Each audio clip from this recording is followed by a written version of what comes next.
Boa noite a todas e todos. É uma satisfação iniciar esse projeto, Aulas Abertas, em parceria com uma parceria com a Ideia Viva, a Escola de Cultura e a Faculdade de São Bento. Em nome da Faculdade. Boa noite a todas e todos. É uma satisfação.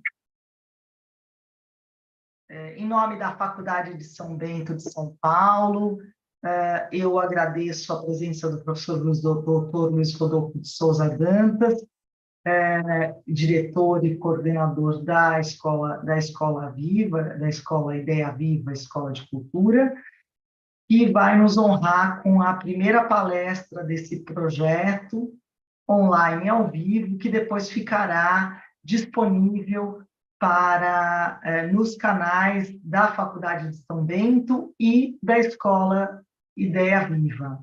Então, eu passo, então, a palavra ao professor Luiz Rodolfo, que vai iniciar a sua palestra. Bom, boa noite a todas e todos. Muito obrigado, professora Lúcia, pela deferência, pelas palavras. É, de fato, uma honra estar participando da abertura desse projeto, Aulas Abertas, essa parceria entre a Faculdade de São Bento e a Ideia Viva Escola de Cultura. E conforme nós combinamos, hoje eu vou tratar de um tema bastante rico, bastante complexo, que, de fato, tenho certeza, de grande interesse para todos nós, que é os nomes do amor. Essa temática, os nomes do amor, fez parte de um curso que eu ofereci há 2 anos atrás, que atravessou as mais diversas contribuições dos mais diversos filósofos em diversas épocas da filosofia, desde os pré-socráticos, atingindo, inclusive, o pensamento sobre o amor desenvolvido por Hannah Arendt. Então, eu preparei alguns slides para vocês e, se me permitem, eu gostaria de começar a mostrá-los desde já.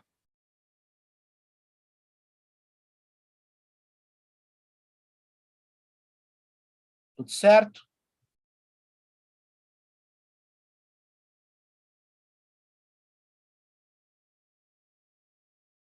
Está dando para ver?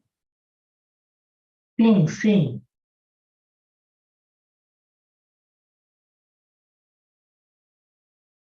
Então, boa noite a todas e todos. Muito obrigado pelas presenças. Faço aqui um especial agradecimento a Dom Camilo de Jesus Dantas, que generosamente permitiu a parceria que tanto me honra, realizada entre a Faculdade de São Bento e a Ideia Viva, Escola de Cultura, por meio de diversas atividades acadêmicas, entre elas o projeto Aulas Abertas, que com grande satisfação cabe a mim inaugurar. Em minha breve exposição, irei oferecer algumas das principais reflexões e considerações filosóficas acerca do amor, vocábulo que, ao ser escrito com inicial maiúscula, designa o nome da divindade. Ao principiar com letra minúscula, abrangeria as mais diversas espécies deste precioso e enigmático objeto, cujas notas características em suas diversas definições seriam, entre outras, atração, afeto, sentimento, inclinação, força, ato sexual, ou mesmo aquilo ou quem que se ama.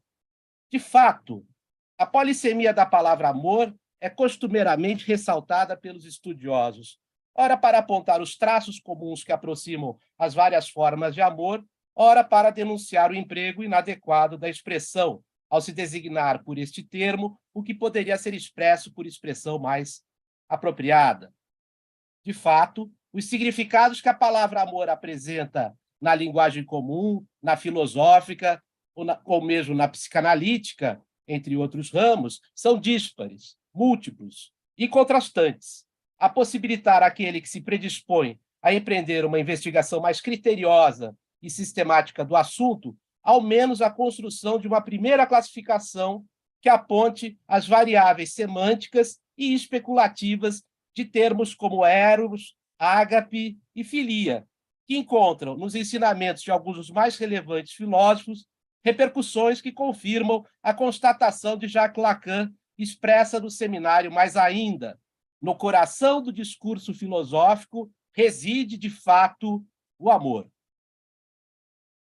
Com efeito, alguns dos melhores dicionários confirmam a complexidade semântica de uma palavra que, além do mais, abrange, ao menos na língua portuguesa, uma gama de substantivos compostos por justaposição, tais como amor próprio, e por aglutinação, tais como os lacanianos neologismos, almor e amódio, além de expressões de uso frequente, entre elas amor ao próximo, amor à primeira vista, amor platônico, etc., etc.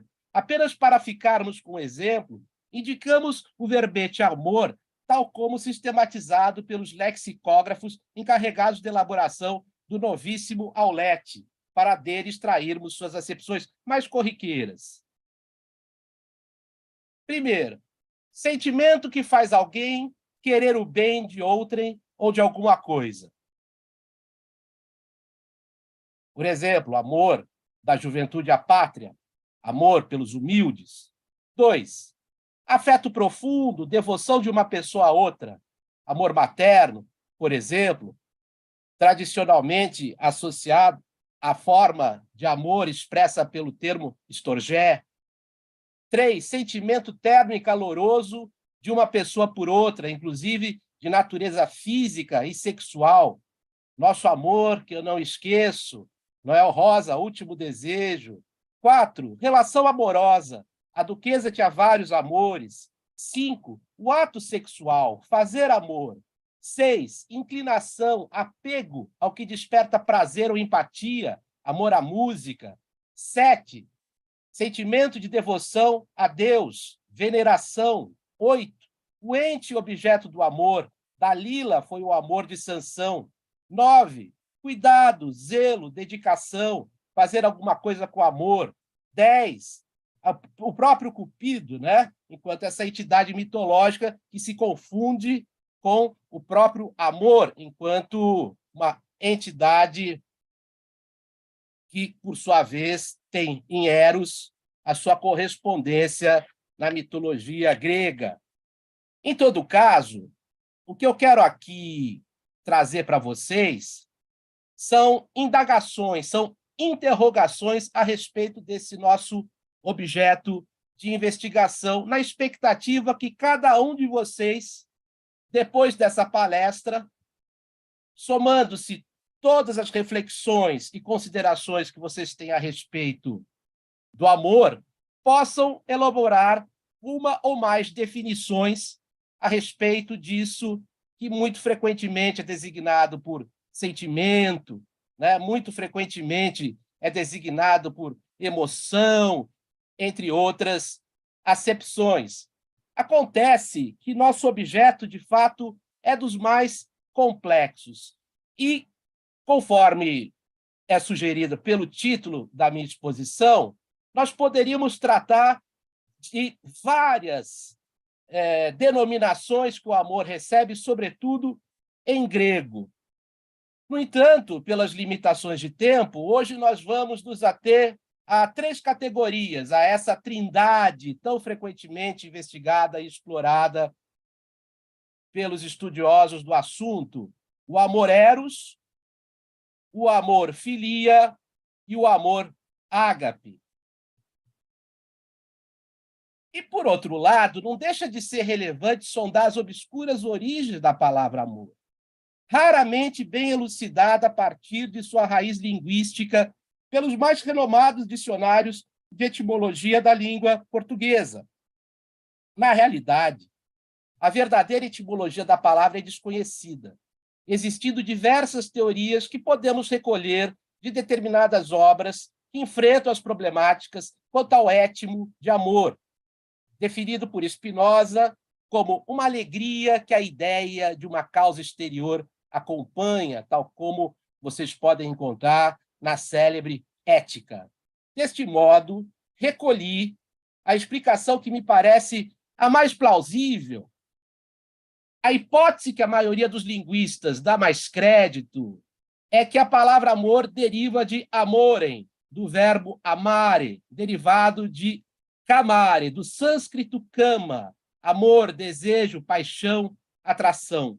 Os romanos usaram a palavra amor para significar um impulso instintivo e apaixonado, em oposição às razões pelas quais usaram a palavra de ligere, de agarrar, escolher. Já surge aí uma célebre e clássica contraposição entre as coisas do amor e as coisas da razão. Por outro lado, a possível origem indo-europeia da raiz latina de ama, palavra que registra a maneira que as crianças chamariam suas mães, ajudou a formar várias palavras do latim, normalmente palavras ligadas de fato a crianças ou a cuidado com crianças. É o caso, por exemplo, da palavra amita, que quer dizer tia, e da palavra mater, que quer dizer mãe. Por outro lado, há referências que na raiz do verbo que designa amor em latim estaria impressa a ideia de plantar, de semear. Essa é uma referência de um bom dicionário, de um dicionário que eu consultei para essa minha exposição, Dicionário Etimológico Indo-Europeu de la Língua Espanhola. Bom, teoria curiosa, embora rejeitada pela maioria dos linguistas, sustenta que a palavra amor derivaria do latim amors, sem morte, a sublinhar a intensidade infinita desse sentimento poderoso. De outra banda, Nicola Bagnano, em seu célebre dicionário de filosofia, atesta que os significados que o termo amor recebe na tradição filosófica também são múltiplos, díspares e contrastantes, quais sejam: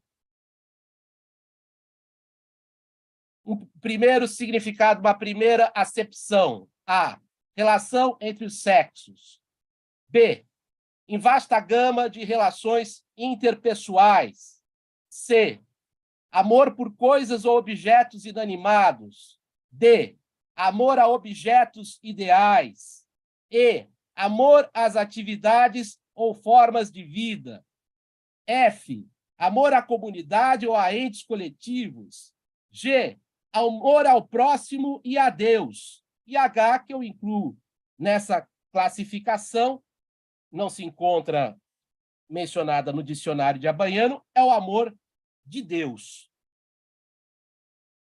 Para Bagnano, podem ser levados em consideração como significados próprios e irredutíveis da palavra amor as acepções indicadas em A, relação entre os sexos; B, a vasta gama de relações interpessoais; F, amor à comunidade e aos entes coletivos; e G, amor ao próximo; e H, acrescento, pelas importantes implicações filosóficas teológicas, o amor agápico de Deus, conceito de suma importância para o entendimento de certas vertentes da filosofia cristã, tal como a agostiniana, ou para uma mais apurada distinção, à luz dos conteúdos do Novo e Antigo Testamento, entre caridade e amor divino. Apresento a seguir, pela relevância didática e pela importância para a nossa exposição dos nomes coligidos, as escalas do amor apresentadas por Jean-Yves Leloup e Catherine Bensaïd na obra O Essencial no Amor, as diferentes faces da experiência amorosa, além de alguns fragmentos dessa obra que prima também pela clareza e pela densidade. Então, nessas acepções destacadas por Bagnano, nós encontramos a noção tradicional de amor sexual, né? Nós encontramos a própria amizade, né? O amor que envolve as relações interpessoais. Nós encontramos, inclusive, a ideia de amor à comunidade, de amor à pátria, por exemplo, a própria ideia de amor ao próximo, já traduzindo aí a ideia de caridade, né? Ou mesmo de filantropia, porque mesmo sendo uma amizade ou um amor à humanidade, envolveria também o amor ao próximo. E, claro, aqui nós teríamos um conceito dos mais interessantes, que é o conceito de ágape, né? Aqui já estou transliterando a palavra de origem grega, essa palavra que, em última instância, vai designar nas suas raízes a ideia de uma comensalidade aberta, de uma refeição e, por extensão, a ideia de um amor incondicional de Deus por seus filhos. É claro que essa noção de ágape acaba transbordando também para a concepção do amor de seus filhos pelo pai e também do amor caridoso entre os filhos, né? É uma palavra que, de fato, apresenta também mais de uma acepção, embora tradicionalmente ela venha a corresponder à ideia do amor de Deus, do amor incondicional de Deus por seus filhos. Bom, aqui eu apresento para vocês essa escala, essa escada, que, no entanto, não quer propriamente, como o próprio Jean-Yves Leloup esclarece, suscitar uma hierarquia entre as formas de amor, né? Embora nós tenhamos, na 10ª posição, o amor porneia, o amor apetite, o amor captativo, né, que envolve objetivação, que envolve a redução. Essa palavra merece todo cuidado. E por quê? Porque na Bíblia, por exemplo, porneia frequentemente é apresentado com conotações negativas, designando aquilo que poderíamos chamar de um amor ilícito nas mais diversas configurações. No entanto, o próprio Jean-Yves Leloup ele esclarece que a ideia de porneia não necessariamente teria esse caráter tão somente de ilicitude, mas que também poderia corresponder única e exclusivamente ao amor sexual, né? É curioso que essa palavra tanto pode ter uma acepção positiva quanto negativa, embora, como Michel Foucault bem esclarece na sua História da Sexualidade, há um outro termo que designaria o amor sexual, que é o afrodisia. Claro que, como podem notar, com uma efetiva relação, uma direta relação com a deusa Afrodite. Também teríamos aqui, entre outros nomes do amor, o amor potos, que se define como um amor necessidade, junto com o amor mania patel, o amor paixão, né? E que, por sua vez, tem as notas da sedução, do amor possessivo, da posse, indicando aqui que nem tudo aquilo que designamos por amor necessariamente tem, digamos, um caráter salutar, benéfico, né? Dependendo da situação, de fato, o amor possessivo ele pode resvalar para uma forma de desequilíbrio emocional daquele que ama, né? Mas é um amor, de fato, bastante reproduzido na literatura, nos mais diversos filmes, né? O amor-paixão, o amor apaixonado, inclusive dos amantes que se encontram e tem um primeiro momento que seria o exercício de um amor que é chamado de amor ludus, o amor jogo, o amor que teria a conotação de uma brincadeira amorosa daqueles que dão ensejo, iniciam uma relação amorosa envolvendo paixão e, ao mesmo tempo, jogo. Também teríamos aqui essa que é, de fato, a expressão talvez mais conhecida, a tal ponto de se confundir com a própria ideia de amor, que é o amor eros, que corresponde, portanto, sem dúvida, ao amor erótico, mas que não pode, conforme a gente aqui está explorando, ser confundido nem com o amor porneia e nem com o amor afrodisia. Nós teríamos aqui, sobretudo, a necessidade de, filosoficamente, entender o amor erótico à luz do diálogo Banquete de Platão, sobretudo aquilo que corresponderia mais especificamente, né, mais sensivelmente, o que, de fato, o que com rigor filosófico podemos designar por amor platônico, aquele amor que, de fato, nós encontraríamos no sexto discurso sobre o amor, que é proferido por Sócrates, por sua vez, um Sócrates que faz menção àquilo que aprendeu da Diotima, da sacerdotisa Diotima. Nós teríamos, por sua vez, o amor filia, tradicionalmente traduzido por amizade, e aqui já vale a pena antecipar que, para Aristóteles, amor é uma coisa, amizade é outra. Nós teremos a possibilidade de verificar essa distinção aristotélica daqui a pouco. Mas, no entanto, também tomando a liberdade de designar a filia como uma espécie de amor, nós teríamos essas categorias tão tradicionais, inclusive na Grécia Antiga, tais como xeniké, etairiké, erotiké e fisiké.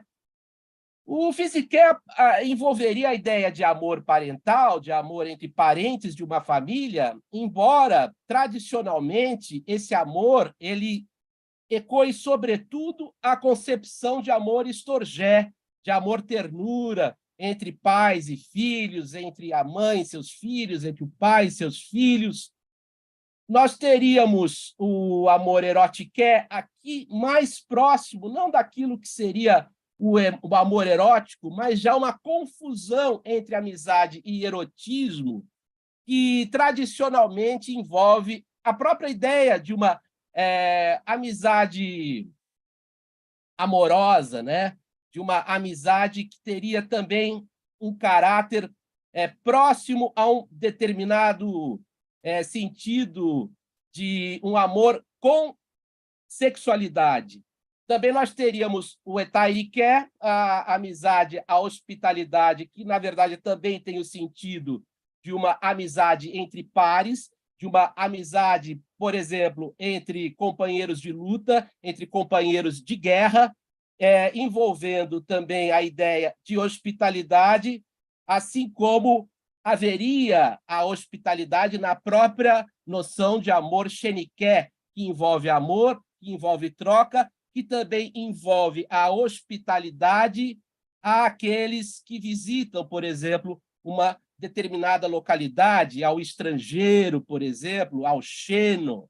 O storgé é o amor, ternura, também de caráter familiar, que nós encontramos como sendo um grau além, se a gente aqui quiser estabelecer alguma forma de intensificação da energia amorosa, do que o amor fisiské, tendo em vista que haveria uma transcendência em relação a um amor que seria parental e mais próximo do interesse, do que o amor ternura, que já ultrapassaria, inclusive, a esfera de um amor mais espontâneo entre membros da mesma família. É uma forma que não deixa de ser, conforme muitos autores dizem, de amizade também. É um amor cultivado entre membros de uma mesma família, o que nos coloca aqui diante de uma problemática, né?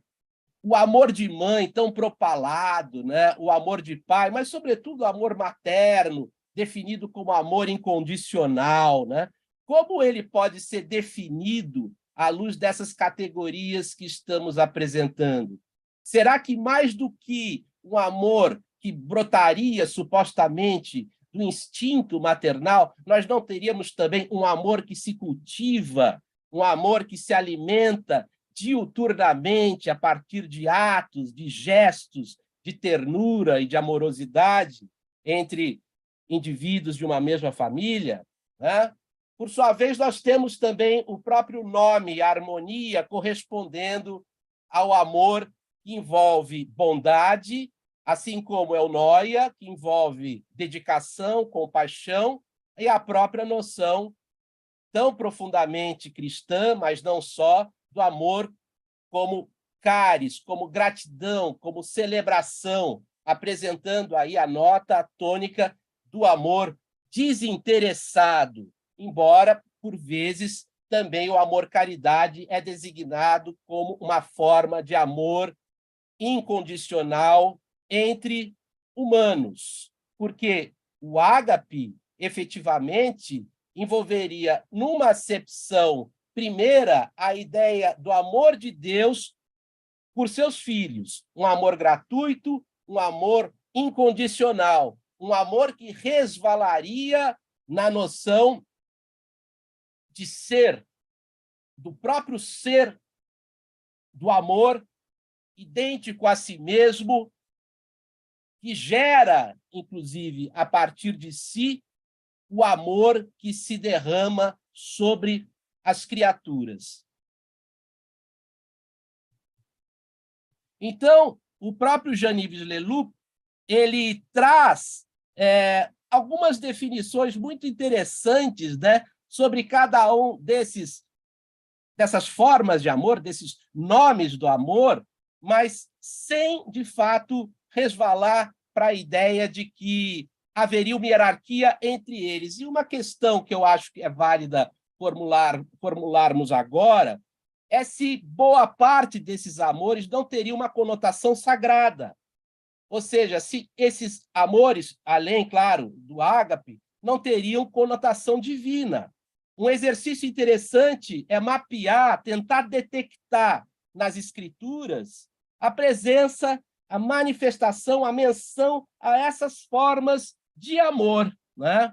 Afinal de contas, como nós vamos compreender a ideia de uma exigência do Criador para que o ser humano cresça e se multiplique, né?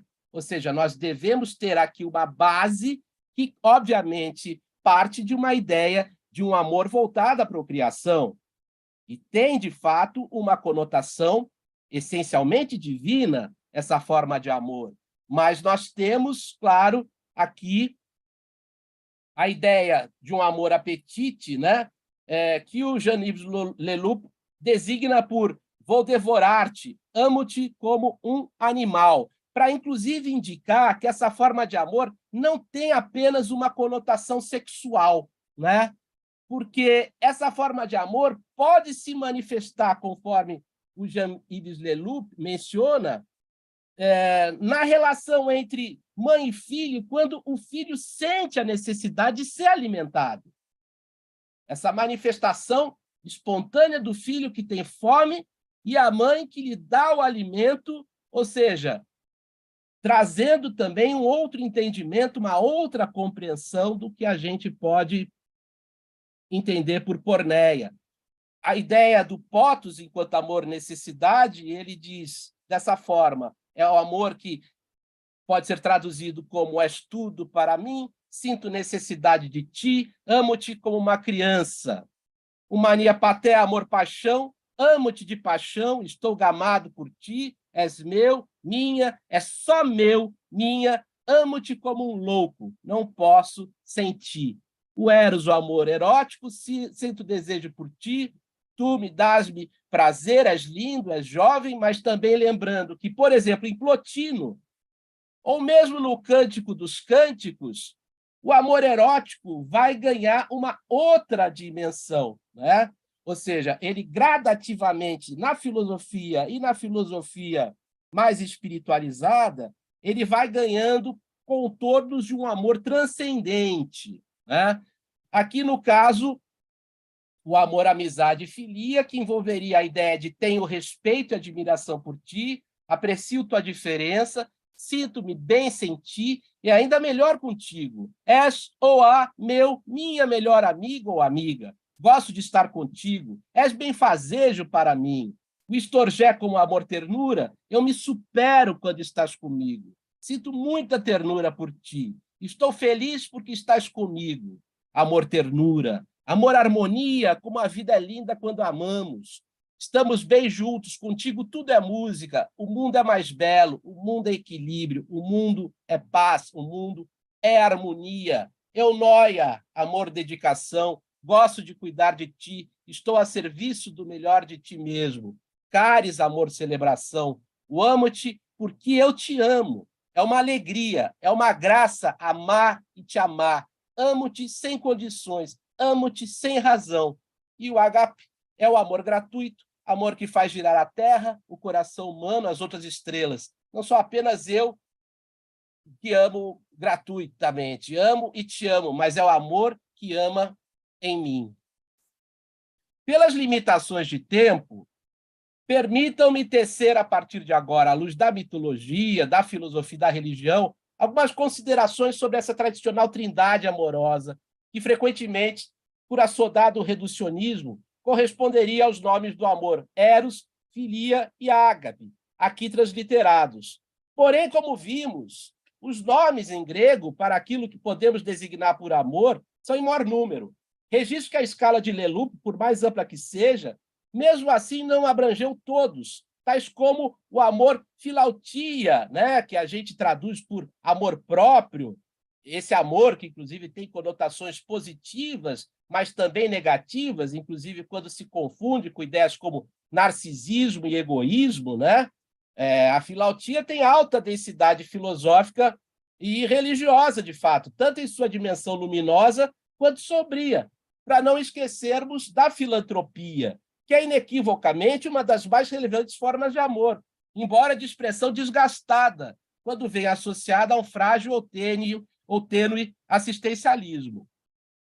Então, conforme eu disse agora há pouco, aqui eu escrevo que é um exercício dos mais interessantes, por outro lado, mapear e detectar no texto bíblico essas várias denominações do amor, tais como porneia e afrodisia, para que tenhamos condições de inferir o que nas escrituras corresponderia, por exemplo, a uma sexualidade lícita e ilícita, sem que incorramos na confusão entre amor estritamente sexual e amor erótico, inclusive no último caso, como antecipei, em suas conotações místico-religiosas. Por exemplo, porneia na Bíblia, em 1 Coríntios, capítulo 5, versículo 1. A palavra porneia é usada para se referir à relação incestuosa entre o homem e sua madrasta. Em 1 Coríntios, capítulo 6, versículos 13 e 20, Paulo usa a palavra porneia para se referir ao envolvimento sexual entre o homem e uma prostituta. Se esse homem for casado pela prática de adultério contra sua esposa, porém, Paulo também se vale da palavra porneia, pois ela se refere a qualquer relação sexual ilícita, inclusive o adultério. Então, eu faço essas considerações para marcar que nem sempre essa palavra está associada à ideia de ilicitude sexual, conforme esclarece o próprio Leloup em sua obra, na página 131. Embora em grego, conforme Michel Foucault ensina em sua História da Sexualidade, o termo afrodísia também tem a conotação de amor sexual. Aristotelicamente, pela leitura da Ética Nicômaco, isso também eu acho que é importante colocar aqui para vocês, fiquemos sabendo que o descontrole quanto à prática dos afrodisia é da ordem da colasia, ou seja, da intemperança. É um mal contra si mesmo, é um desequilíbrio em relação à virtude, né? O indivíduo estaria, portanto, praticando não um mal contra outros, mas um mal contra si mesmo, né? Ele estaria intemperado pelo excesso desse tipo de prática. Ainda segundo Leloup e Ben Said, ao lado da abordagem catafática do amor, ou seja, a afirmação de que o amor é isso ou aquilo, eros, filia, ágape, deveria ser acrescentado com o mesmo rigor e a mesma certeza que o amor não é isto, nem aquilo, eros, filia, ágape. O enfoque apofático é sempre necessário para corrigir as inflações e as pretensões de quem pretende explicar o que sempre ficará de fora de seu alcance, de suas possibilidades de compreensão. E acrescentam que refletir sobre o amor é situar-se fora dele, é falar do que nos falta. Para quem ama, não há tempo nem espaço para esse distanciamento. Fica focalizado no amor e resta-lhe o silêncio agitado do mar. Do ponto de vista teológico, na esteira da afirmação de São João, segundo a qual o Logos faz-se carne, poderíamos sublinhar o seguinte: o amor faz-se carne, ou seja, a fonte faz-se sede. Ela desce das alturas para vir ao encontro das nossas necessidades, de nossas demandas, de nossos desejos. Então, como eu disse há pouco, por uma questão de tempo, né, eu vou aqui destacar, daqui para frente, com mais vagar, a trindade Eros, Filia e Ágape. Bom, uma primeira forma de abordar o amor Eros, e talvez uma das mais ricas e interessantes, é por meio da mitologia. Por isso que nós poderíamos aqui pensar na validade, na importância de uma pré-história mítico-filosófica do amor erótico, ou até mesmo das outras formas de amor. Então, especulativamente, filosoficamente, uma pré-história mítico-filosófica do amor erótico nos conduz ao conhecimento das potências primordiais, Filotes e Neikos, tal como apresentadas na filosofia de Empédocles, para encontrarmos em Hesíodo a inspiração mais imediata do filósofo de Agrigento. Eros, Eris, Filotes são divindades que precederam a todo o panteão grego, tendo assim supremacia até sobre os mais poderosos dos deuses, caracterizando-se mais especificamente como forças cósmicas, destituídas dos atributos antropomórficos que mais tarde receberiam. É interessante pensar o amor como uma força cósmica. É interessante cogitar o amor como uma potência e como um ato, como alguma coisa que, na condição de força, remonta à própria ideia aristotélica de energeia. Tais divindades retratadas em Hesíodo estão diretamente vinculadas aos modos como o amor vai ganhando contornos semânticos os mais distintos no decorrer dos séculos no âmbito da cultura da Hélade, da Grécia Antiga. Deus primordial em Hesíodo, o Eros teogônico, nascido do caos, aqui o amor nasce do caos, é a força fundamental do mundo, que garante não apenas a continuidade das espécies, mas a coesão interna do cosmos. Para Junito Brandão, foi exatamente sobre este tema que se desenvolveram inúmeras especulações de poetas, filósofos e mitólogos. Nesse sentido, é possível constatar que o Eros que frequenta o diálogo platônico apresenta, entre outras qualidades expostas por meio dos diversos elogios, uma dupla natureza, ao considerarmos a sua ascendência materna, tendo em vista que a deusa Afrodite, ora é apresentada como pandêmia dos desejos brutais, da sexualidade tão humana e tão terrena, ora como Urânia, ou seja, a deusa dos amores etéreos ou até mesmo ideais, o que nos autoriza aqui a identificar nos desdobramentos históricos desses modelos erótico-afrodíticos tendências especulativas que, por vezes, valorizam mais a transcendentalidade do amor, vide Plotino, vide Agostinho, ou que, por vezes, ressaltam o locus corpóreo das tensões erótico-sexuais, como, por exemplo, em Montaigne. De acordo com Hesíodo, na teogonia, o cósmico Eros surge do caos como também noite e Érebo. O verso 120 deve ser lido em conexão com o verso 116 para se demonstrar que o Eros apresentado é uma divindade muito mais primitiva e rudimentar, não apenas por seu caráter originário, mas especialmente por aquilo que representa o princípio da reprodutibilidade mediante a união dos opostos. Então, aqui eu leio essa passagem da Teogonia. Os deuses primordiais. Sim, bem primeiro nasceu caos. Depois também terra, de amplo seio. De todos, sede irresvalável sempre, dos imortais que têm a cabeça do Olimpo nevado. E Tártaro nevoento, no fundo do chão de amplas vias, e Eros, o mais belo entre deuses imortais, solta membros dos deuses todos e dos homens todos, ele doma no peito o espírito e a prudente vontade. Aqui eu utilizei a edição Teogonia, a 4ª edição, publicada pela Iluminuras. Eros, como vocês podem notar, nesses versos de Hesíodo, não tem opositor. Ele é o mediador dos contrários. É por sua intermediação que a vida vem a ser reproduzida.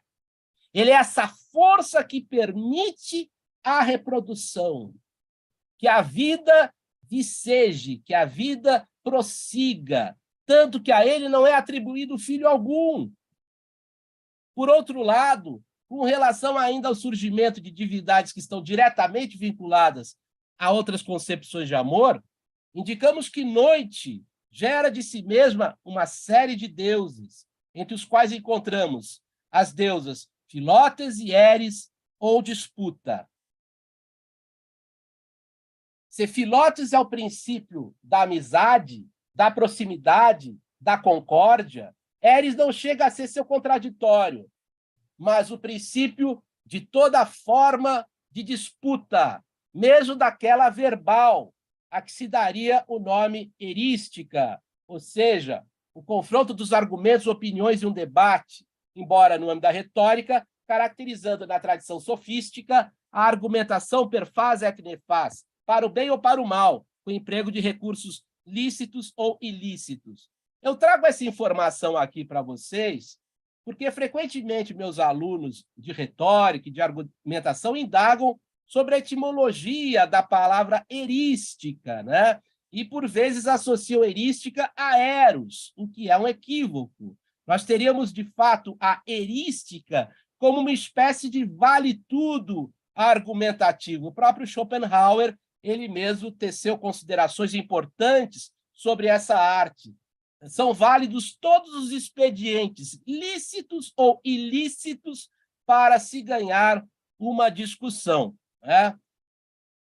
Eu, que sou formado em Direito e me considero ainda um advogado, conheço com uma razoável vivência profissionais que atuam de forma erística, ou seja, que se vale de todos os recursos jurídicos para vencer uma causa e, por vezes, sofrem as consequências de uma sanção, se forem advogados, por exemplo, do Tribunal de Ética da OAB, tá certo?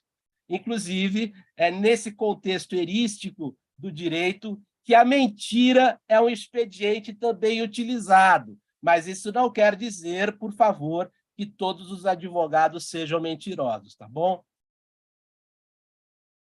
Da deusa Ares advieram, como podemos notar pela leitura dos versos de Hesíodo, uma série de divindades, estas sim, bastante funestas, entre as quais reconhecemos Neikos, a discórdia, a legítima oposição de sua tia Filótes, sobrinha de Eros, força propulsora da vida. É claro que aqui nessa divindade Filótes vocês já detectam, já encontram um fundamento divino para a ideia de amizade, embora Filótes também tenha, não sem uma certa frequência, a conotação de uma amizade que também envolveria sexualidade. Um outro encaminhamento que podemos dar essa breve análise das origens mitológicas, e por que não dizer já mitológicas especulativas dos amores, condiz com a mudança genealógica de Eros, que se torna filho de Afrodite. Como vocês notaram, Eros, primeiramente, é filho do caos. Aqui, ele se torna, nessa outra narrativa, filho de Afrodite e de Ares. Paternidade esta que teria sido indicada pela primeira vez por Simônides de Céus. Ó cruel criança da ardilosa Afrodite, o artífice de Ardis, que de Ares ela gerou. Eros, filhos de Ares, vejam. Filhos deste deus guerreiro, deste Deus que encarna a própria violência bélica, foi fruto do adultério cometido pela mais bela das deusas ao trair o mais feio dos deuses, Hefestos, ao deitar-se com o mais bravo do Olimpo, símbolo da coragem, Andreia, masculina, do Andros, ou seja, da virilidade. Então, notem que interessante. Essa força primordial, o Eros, filho do caos, ele não tem essa conotação de uma entidade, de uma divindade viril. Mas, ao se tornar filho de Ares, ele passa a carregar atributos que são típicos de uma sexualidade tida como masculina, mas que hoje poderíamos, quem sabe, até designar como uma masculinidade tóxica, né? Deste modo, Eros passa a carregar os atributos da violenta imprevisibilidade e da invencibilidade, do desmedido ímpeto, que pode tornar cruéis os mais bondosos, agressivos os mais pacatos, capazes de destruir o que se ama, tudo por uma paixão ensandecida, o que traz à baila novamente o nome pathos como uma forma de amor enlouquecido, né? De um amor que ultrapassa os limites daquilo que efetivamente podemos considerar como sendo o amor, num sentido nobre, num sentido positivo, num sentido benéfico. Aqui eu trago para vocês essa imagem de Afrodite, Pan e Eros, em mármore, cerca de 100 a.C., que se encontra no Museu Nacional de Atenas. O provável registro mais antigo de tais atributos, que eu mencionei agora há pouco, já no V século da era pré-cristã, é a célebre e imitada fala do coro na Antígona, de Sófocles, com a protagonista prestes a morrer. É uma passagem belíssima e, se me permitem, eu gostaria de ler para vocês essa tradução que vocês encontram em Antígona, na trilogia tebana, traduzida por Mário da Gama Cury, publicada pela editora Jorge Zahar. Amor, invicto no combate. Amor, dissipador de todas as riquezas, que após vaguear nos mares, em recônditos esconderijos, afinal repousas no doce rosto das moças em flor. Nenhum dos imortais pode evitar-te, nenhum dos homens de existência efêmera, e perde logo o senso quem te encontra. Até os justos forças a injustiça, desnorteando-lhes o pensamento, e levas a essas lutas pais e filhos. Venceu o claro olhar da noiva bela, inspirador desse desejo, igual às majestosas leis da natureza, joguete de Afrodite irresistível. Eros sexual, Eros paixão, Eros desejo, encontram-se resumidos no Eros impetuoso. Sua filiação a Ares reforça o orgulho herdado de Afrodite, fonte de sua crueldade vingativa, pois ausente a beleza, roubada é esta da vida do amante, ou perdido o belo amado, nada mais se tem a perder, estando um terrível vazio. Cumpre atentar para outras genealogias, sem ainda esgotar esta problemática, diante do relato platônico sobre a origem de Eros, que registra Eros, filho de Afrodite e também de Hermes. Isso é uma outra origem. Ou mesmo filho de Ártemis, enquanto filha de Zeus e Perséfone. Aqui já vimos, portanto, Eros, filhos do caos, vimos Eros, filho de Afrodite e Ares, também temos aqui Eros, filho de Afrodite e de Hermes, também temos, substituindo Afrodite, Eros enquanto filho de Ártemis, tá certo? Enquanto Ártemis, filha de Zeus e Perséfone. Para Junito Brandão, aos poucos, sob a influência dos poetas, Eros se fixou e tomou sua fisionomia tradicional. Passou a ser apresentado como um garotinho louro, normalmente com asas, sob a máscara de um menino inocente travesso, que jamais cresceu. Afinal, a idade da razão, o logos, é incompatível com o amor, né? Esconde-se um Deus perigoso, sempre pronto a traspassar com suas flechas certeiras, envenenadas de amor e paixão, o fígado e o coração de suas vítimas.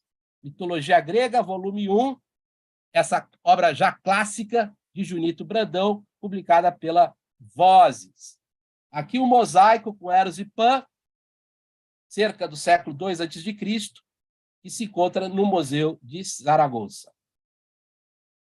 É de destacar a relevância empreender essa investigação dos sensos e contrassensos do amor erótico, inclusive dessas várias genealogias, advertidos da importância de determinados pensadores pré-socráticos para a construção de diversas acepções que irão se projetar historicamente em posteriores doutrinas, tais como as de Platão e Aristóteles, respectivamente autores das mais importantes ponderações acerca de Eros e Filia, reunidas, no caso do primeiro, em diálogos como Banquete e Fedro, e, quanto ao segundo, em obras como Ética Nicômaco, que, em seu capítulo 8º, reúne uma das mais densas e abrangentes reflexões acerca da amizade.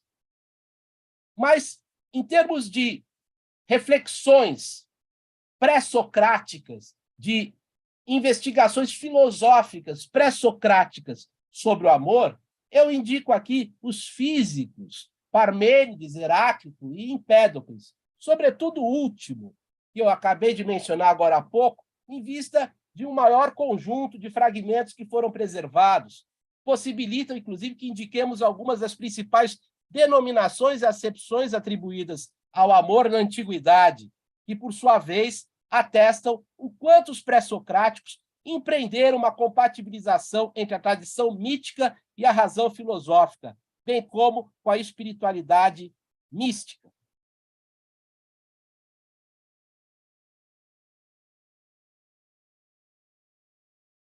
Em Parmênides, por exemplo, Afrodite é princípio de união.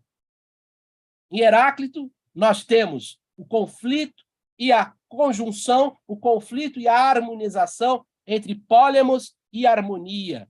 E em Empédocles, nós temos essa clássica díade do amor e do ódio, né? O amor sendo designado em Empédocles como filótes, como filia, e o próprio ódio como neikos, traduzindo ideias como discórdia, repulsa, inimizade. Eu aqui me lembro das palavras de Lacan, para quem, de fato, o oposto do amor não seria o ódio, né?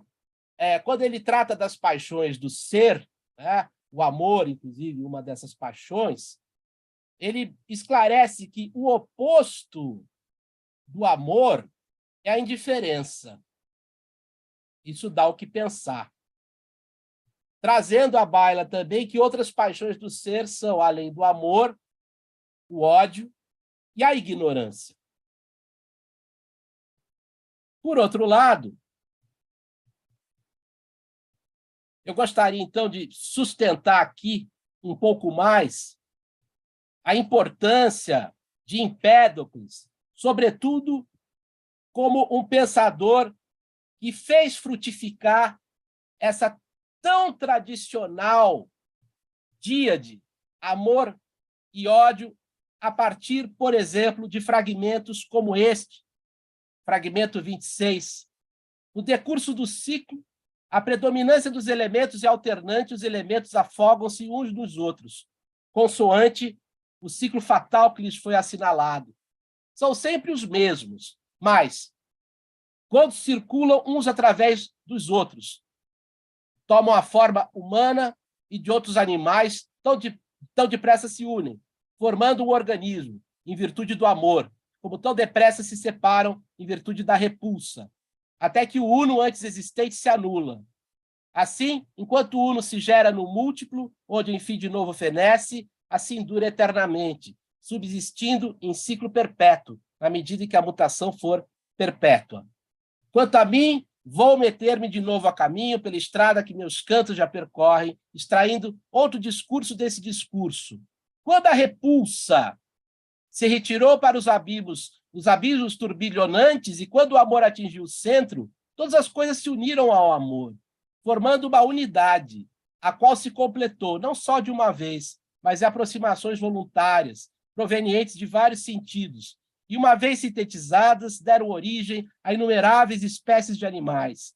Muitos, alternando com as coisas aproximantes, não entraram no processo de associação, sendo mantidos para os extremos limites do círculo, ocupando algumas zonas, conquanto tivesse já abandonado muitos outros elementos à medida que se afastava.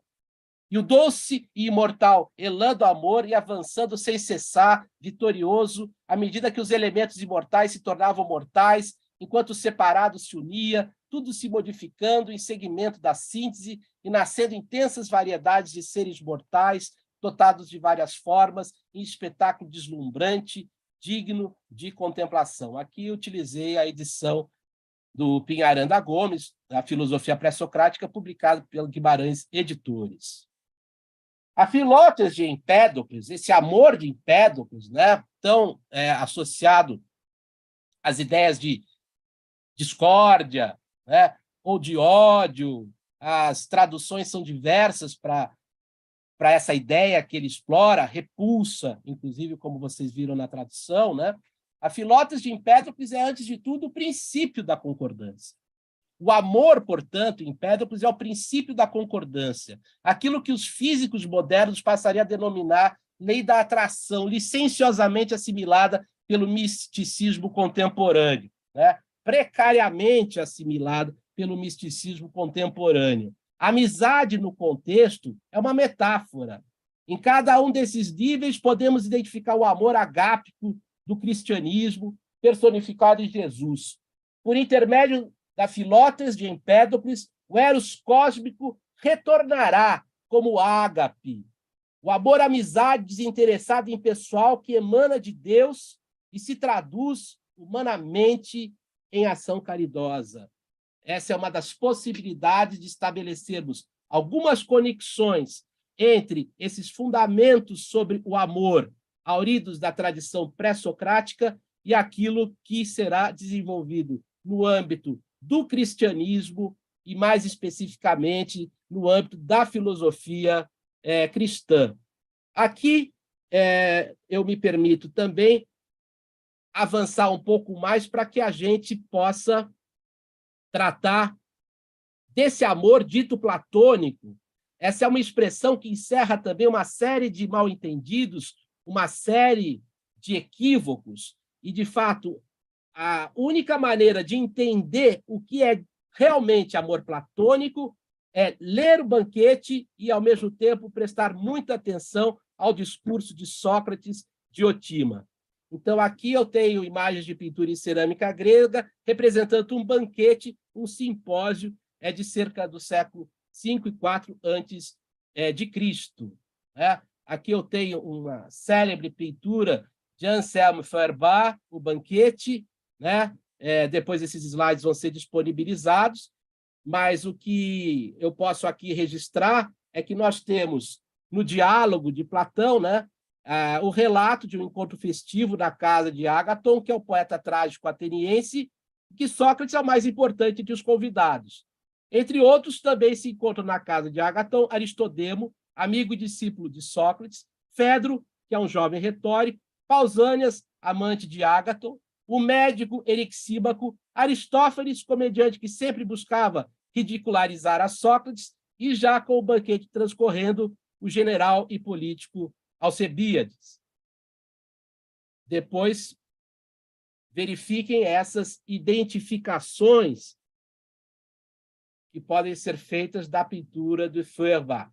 O que é interessante notar é que, talvez, algo ironicamente, quem está conversando com Sócrates é o próprio Aristófanes, né, que tratava em suas peças de ridicularizar a figura deste que é, sem dúvida alguma, um efetivo divisor de águas da história da filosofia.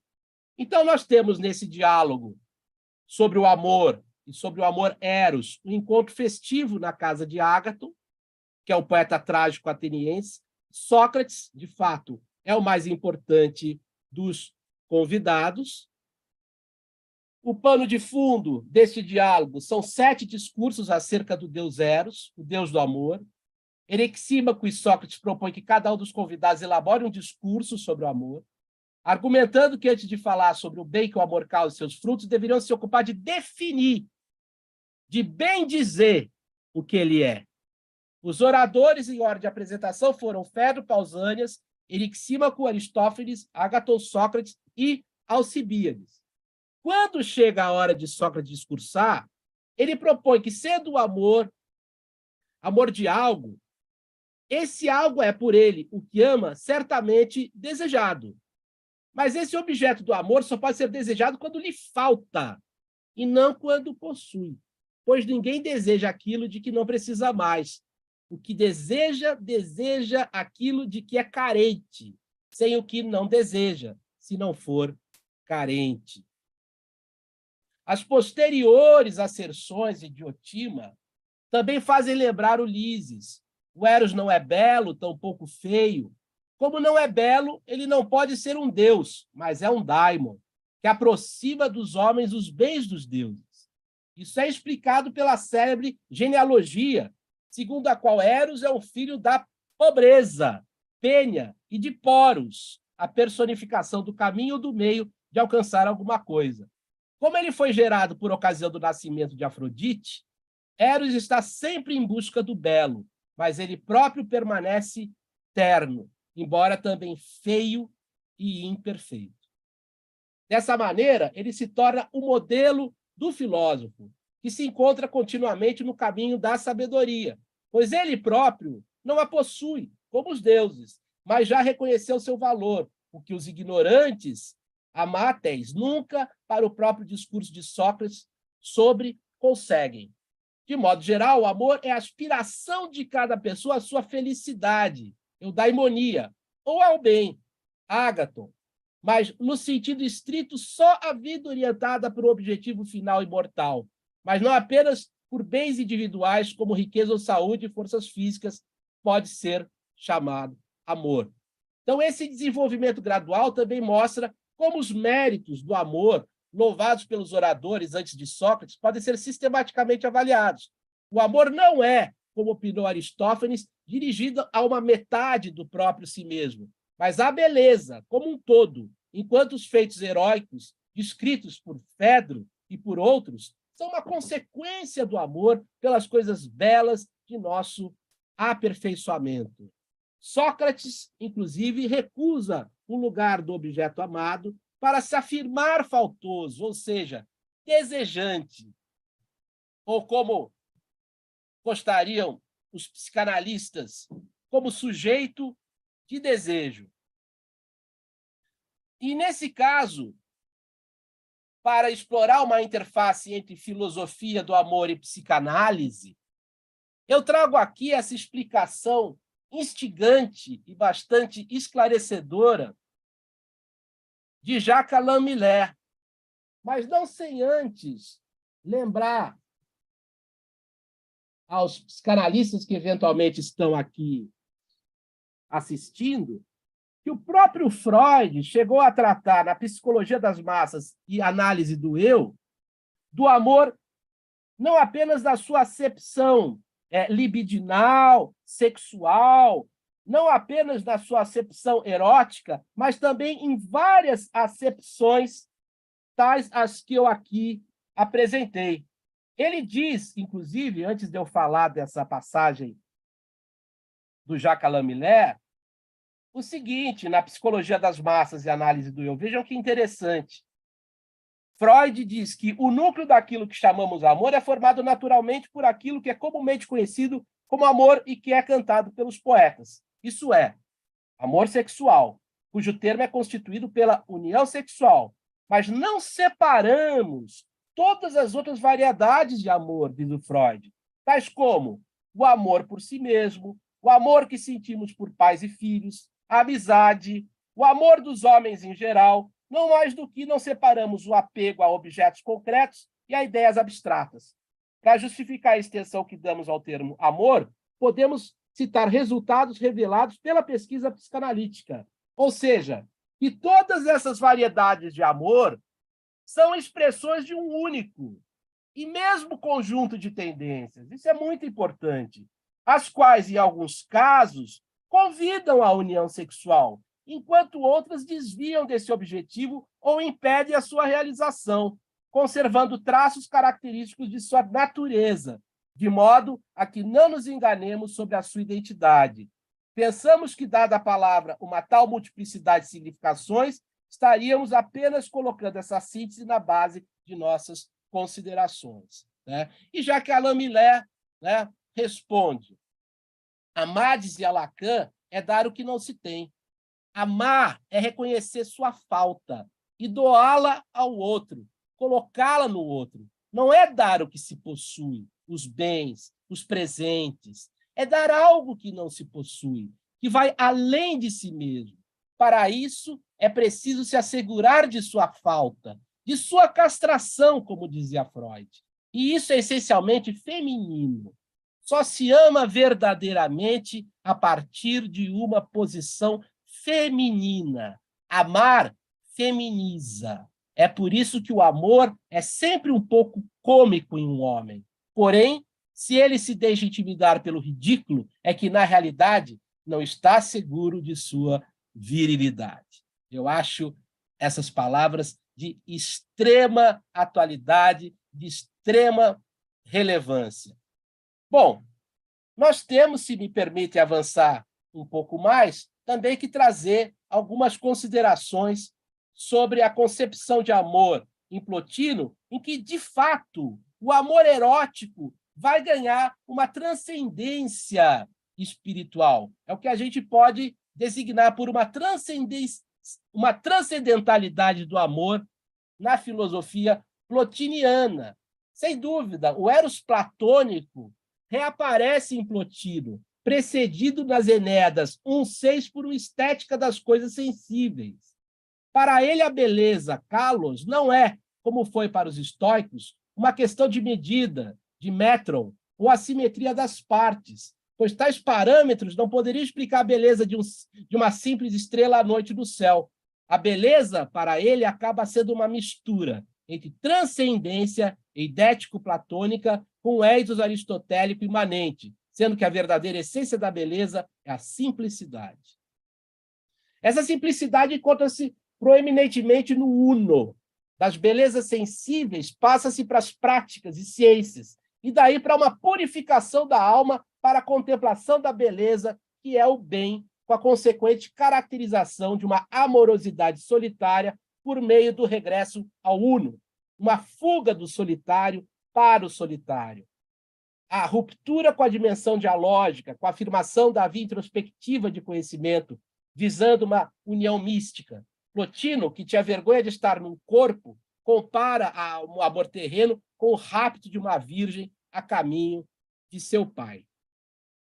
Bom, então fica claro que vai haver, sem dúvida alguma, uma recepção místico-religiosa e filosófica do amor erótico, que não é estranho, portanto, ao amor em suas conotações, inclusive bíblicas, tanto naquilo que corresponderia a passagens do Antigo quanto do Novo Testamento. Mas, obviamente, esse amor erótico que não se confunde com porneia, que não se confunde com afrodisia, é um amor já dotado de uma transcendentalidade e já apartado de seu componente sexual. Aqui eu passo a tecer algumas considerações sobre a amizade, sobre a filia, essas clássicas considerações de Aristóteles, né, contidas nos livros 8 e 9 do Tratado Ética Nicômaco, e circulam em torno de uma única problemática, a saber, a da amizade, como algo indispensável para o convívio humano, como disposição inata ao ser, como condição para a realização da natureza humana e do alcance da felicidade, ou seja, a amizade, que a gente também pode designar por amor, embora Aristóteles faça uma distinção entre uma coisa e outra, é um meio para se afirmar, para se obter a eudaimonia. A amizade encontra um tratamento nada modesto na contextura das demais perspectivas dos sistemas de valores ditos éticos. Nesse livro, Aristóteles diferencia o amor e a benevolência da amizade e divide esta em categorias. De fato, para ele, a amizade não é amor, pois o amor é semelhante a uma afeição, sendo a amizade um hábito, sendo que o amor pode voltar-se a coisas inanimadas, enquanto a amizade exige correspondência. De outro modo, o amor é acompanhado de excitação e desejo, que seriam estranhos à amizade. E, por sua vez, não se confunde a amizade com a benevolência, pois essa pode visar desconhecidos e permanecer oculta, o que não ocorreria com a amizade. Aqui eu tenho nessa imagem da Madonna com Jesus, de cerca de 1650, que se encontra em Rockhouse, na Antuérpia, do Lucas Feiderbe, uma manifestação da Storgé, né? Uma exemplificação disso que seria um amor entre mãe e filho, mas com um elemento a mais, né? Com aquele elemento que o Yves Leloup menciona.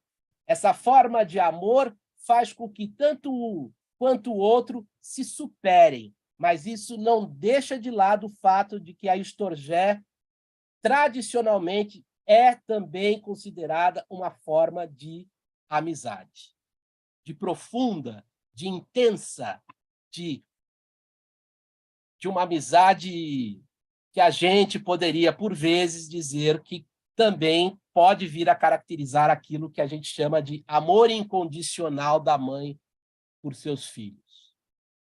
Bom, e aqui para Aristóteles, há tantas amizades quanto são as formas de amor, entre pai e filho, entre jovem e velho, entre marido e mulher. Então, a própria Storgé já estaria aristotelicamente associado, tá, ao amor, né? Embora também a gente entenda que, sendo a filia uma forma de amor, a Storgé é amor e a Storgé é amizade. Essa última é a mais natural e nela se une utilidade e prazer. Quanto ao fundamento, a amizade é dividida em 3 espécies: utilidade recíproca, prazer e bem. As utilidades baseadas nos 2 primeiros fundamentos são destinadas a acabar, enquanto aí entra em cena aquilo que o próprio Aristóteles chama de verdadeira amizade. As outras não são verdadeiras amizades, né? São amizades interesseiras, são amizades interessadas. A verdadeira amizade, ela é calcada no bem, é mais firme, é mais estável, né? E para a gente encerrar essa exposição de hoje, eu gostaria de também trazer alguns apontamentos que eu desenvolvi acerca do amor ágape. Aqui eu tenho essa obra-prima de Gian Lorenzo Bernini, o Êxtase de Santa Teresa, né, que exemplificaria a recepção de Santa Teresa dessa forma de amor, né? O amor que, inclusive, ao ser vivido por Santa Teresa, produziria esse grau de êxtase. 3 espécies de vínculos, quando falamos de amor agápico, e por que não dizer de amor divino, devem ser aqui mencionados. Então, eu me permito aqui, para além da ideia do amor de Deus por seus filhos, né, nós teríamos o amor agápico vinculado a 3 espécies de vínculos amorosos.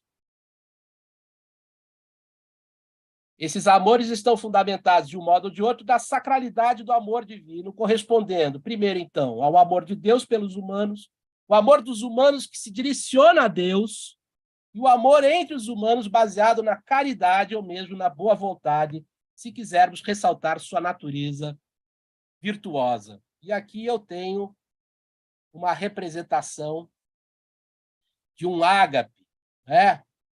de uma refeição que, digamos assim, aponta para aquilo que que seria um dos fundamentos mais profundos da religiosidade cristã, que é a comensalidade aberta, tão bem exemplificada por Paulo numa de suas epístolas, né? Não há escravo, não há liberto, por que não dizer não há homem, não há mulher, né? Não há rico, não há pobre, quando estamos em relação com essa forma de amor agápico. E talvez uma das principais referências, das mais interessantes referências filosófico-teológicas sobre essa forma de amor, seja ilustrada por Santo Agostinho, inclusive por meio dessa fórmula: ama e faze o que quiseres. Dilige et quod vis fac. Ame, e aqui já esclareço, ame agapicamente e faze o que quiseres. Essa célebre lição de Agostinho, geralmente citada sem a devida contextualização, exige que a interpretemos diante do que o filósofo desenvolve e problematiza no Tratado 7, seção 8, do comentário à primeira carta de João, tendo em vista que a espécie de amor a que se refere está agapicamente direcionada à realização do bem, ou seja, não se trata do amor à amizade, filia, mas de um amor diligente, exigente, com conotação divina.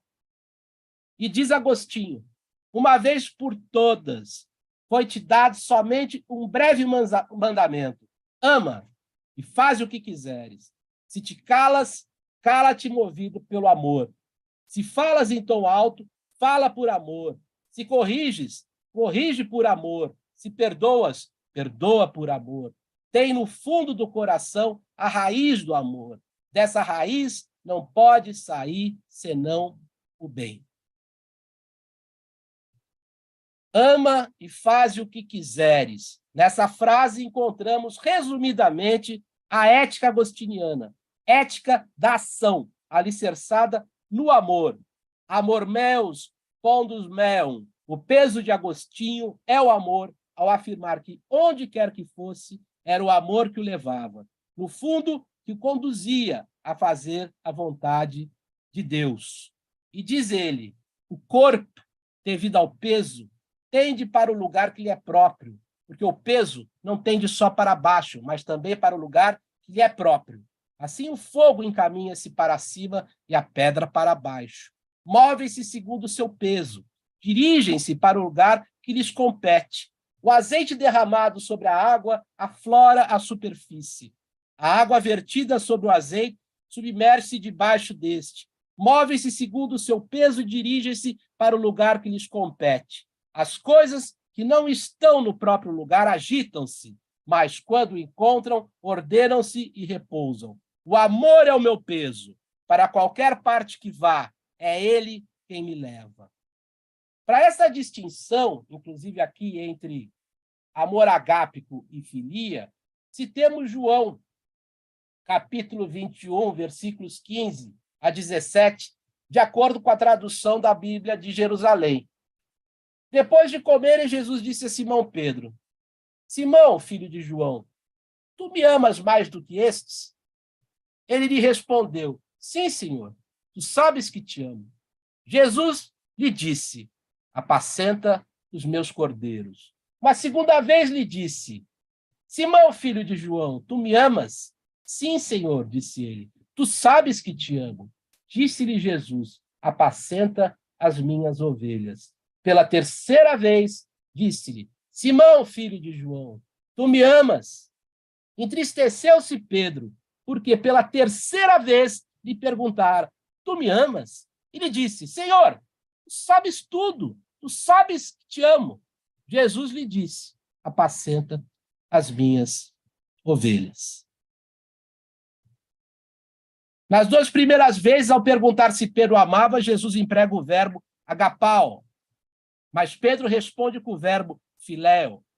Era como se Jesus perguntasse: tu me amas agapicamente? E Pedro respondesse: eu te amo, como um amigo, eu te amo amistosamente. Ó Theos, agape estim. Que amo eu quando vos amo? Ainda Agostinho. Não ama a formosura corporal, nem a glória temporal, nem a claridade da luz, tão amiga desses meus olhos, nem as doces melodias das canções de todo gênero, nem o suave cheiro das flores, dos perfumes ou dos aromas, nem o maná ou o mel, nem os membros tão flexíveis aos abraços da carne. Nada disso amo quando amo a Deus. E, contudo, amo uma luz, uma voz, um alimento, um abraço, quando amo a Deus. Luz, voz, perfume do homem interior, onde brilha para minha alma uma luz que nenhum espaço contém, onde soa uma voz que o tempo não arrebata, onde exala um perfume que o vento não esparge, onde se saboreia uma comida que a sofreguidão não diminui, onde se sente um contato que a saciedade não desfaz. Eis o que amo quando amo a Deus.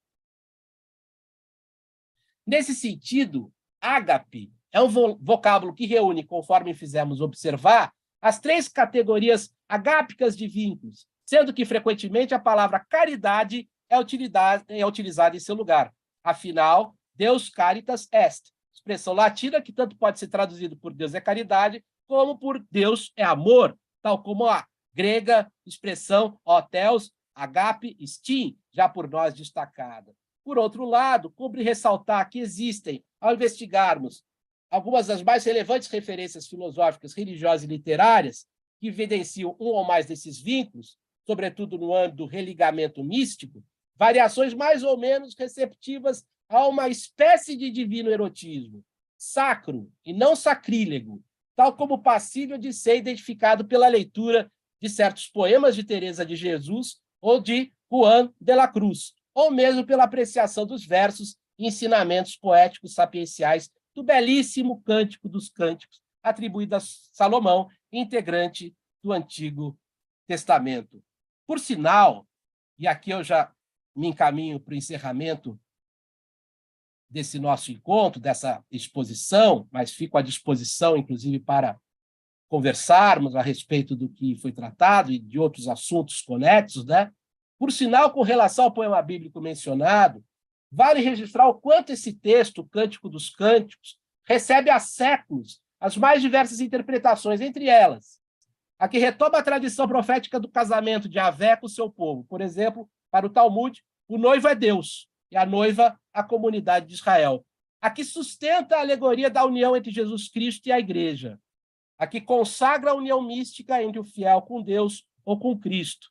Mais modernamente, a que professa que o Cântico dos Cânticos reuniria lembranças de rituais hierogâmicos cananeus, ou mesmo a que aponta que o Cântico dos Cânticos é uma celebração de amor que é mais forte do que a morte, congregando cânticos de uma liturgia funerária que celebra a vida, ou mesmo a que expressa a origem divina da sexualidade dos casais, ou mesmo, além da que afirma que o Cântico dos Cânticos é uma proposta teológico-sapiencial que teria resgatado a igualdade do casal como imagem de Deus, além da liberdade da mulher dominada pelo homem no Jardim do Éden, restaurando o amor igualitário entre o homem, a mulher, entre a mulher e o homem.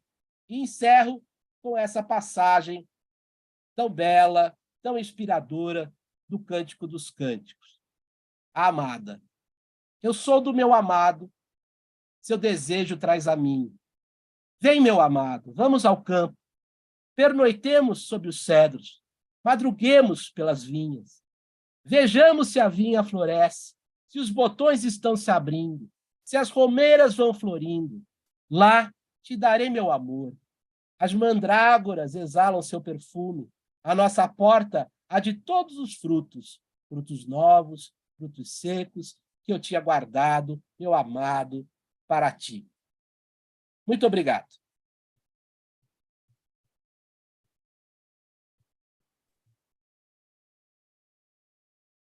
Boa noite, muito obrigada, professor Dr. Rodolfo, pela belíssima exposição. Agradeço também a todas as pessoas que puderam assistir a essa exposição ao vivo. Mais de 25 pessoas estiveram conosco aqui. Vários comentários e presenças ilustres que a gente pode ver pelos comentários, como o professor Djalma, coordenador da Faculdade de Filosofia, o professor Ival Cripa, da Faculdade da PUC de São Paulo, a professora Silvana, do Museu de Arte Sacra, também do grupo de pesquisa lá da Faculdade de São Paulo, professor Rodrigo de Almeida, que nos brindará também com uma palestra presencial na última segunda-feira do mês, já convido a todos. Então, agradeço muito a sua exposição belíssima e abro, eu não sei se alguém que está aqui assistindo gostaria de fazer algum comentário. Peço perdão àqueles que eu não mencionei a presença, mas eu consigo só ver quem está presente, quem fez algum comentário no chat, são as limitações do YouTube. Mas aqui nós temos algumas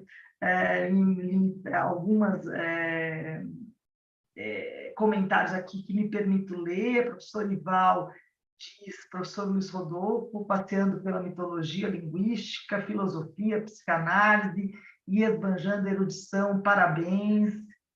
Obrigado. A representação da Fraxio Panis, que a professora Silvana Borges ressalta, também elogiando, maravilhoso, muito obrigada. Professor Rodrigo de Almeida também, muito obrigado, caro professor Rodolfo, Djalma aqui também, agradecendo a você e a mim pela aula aberta, e a professora Berta Guedes Cumes aqui, aula maravilhosa, muito obrigado, professor Rodolfo. Obrigado, obrigado. Feliz em acompanhar as palestras, e, de novo, em nome da Faculdade de São Bento, nós agradecemos muito a presença de todos, estarem aqui no nosso canal, e também já convido, em nome da Ideia Viva, para que vocês possam participar do canal nosso também, da Facebook, que ainda, do YouTube, que ainda está iniciando aqui na São Bento. A gente já tem mais vídeos disponíveis dos nossos eventos presenciais que têm sido gravados, mas esse é a inauguração desse formato virtual tão contemporâneo. Então, trazer assuntos tão ancestrais como esse, sobre o amor, nesse formato contemporâneo, acho que é um dos motes, tanto da Faculdade de São Bento como da Ideia Viva, né? que é associar tradição e inovação. Aqui, Giane Zacarão, lá de Lisboa, muito obrigada pela presença, Giane, agradecendo. Eu passo novamente a palavra para o professor Rodolfo fazer suas considerações. Muito obrigado, professora Lúcia. Agradeço novamente à Faculdade de São Bento. Foi um grande prazer, uma grande honra ter inaugurado a série Aulas Abertas, dessa parceria da Faculdade de São Bento com a Ideia Viva. E eu fico à disposição, inclusive agora ou em outra oportunidade, para a gente prosseguir, né, com essa investigação, ensejando, quem sabe, um diálogo, né, outras conversas, sobre esse tema que é tão inspirador e, ao mesmo tempo, que apresenta uma tão alta voltagem especulativa e filosófica, como eu tentei aqui demonstrar. Então, eu só tenho a dizer isso. Foi um grande prazer, uma grande honra. Agradeço muitíssimo essa oportunidade. Obrigada, professor. A gente ressalta que essa aula ficará disponível no canal da Faculdade de São Bento, no canal YouTube da Faculdade de São Bento e no canal YouTube da Ideia Viva, nos dois canais, e as próximas também. Aguardem as notícias das aulas abertas que vão... hoje, o professor Luiz Rodolfo nos deu a honra de iniciar esse que será, acreditamos, o início de muitas discussões e de um espaço para debate, para ideias relevantes, tanto no campo da filosofia, da teologia, do direito, da psicanálise, da arte, e todos os assuntos afeitos a essas grandes áreas do conhecimento. né? E que tanto a Ideia Viva como a São Bento exploram nos seus cursos de extensão, no caso da São Bento, na faculdade e nos cursos de extensão, e na Ideia Viva, nos diversos cursos que oferece. Aqui também a professora Hilda Souto, que muitos nos brinda, especialista em Cláudio Pastro, né, nosso grande artista contemporâneo sacro, está aqui, elogia a bela exposição, e, enfim, e agradeço novamente a todos. E o canal, o espaço está aberto aqui no chat, os contatos, o acesso ao professor Luiz Rodolfo pode ser feito pelas redes sociais da faculdade, e aqui também Beta agradece, depois os chats o professor Luiz Rodolfo pode ler com calma, e é isso, acho que eu agradeço muito novamente a sua participação e a belíssima exposição. Muito obrigado, muito obrigado. Um Então, prazer. boa noite a todos e até a próxima. Até a próxima. Obrigado.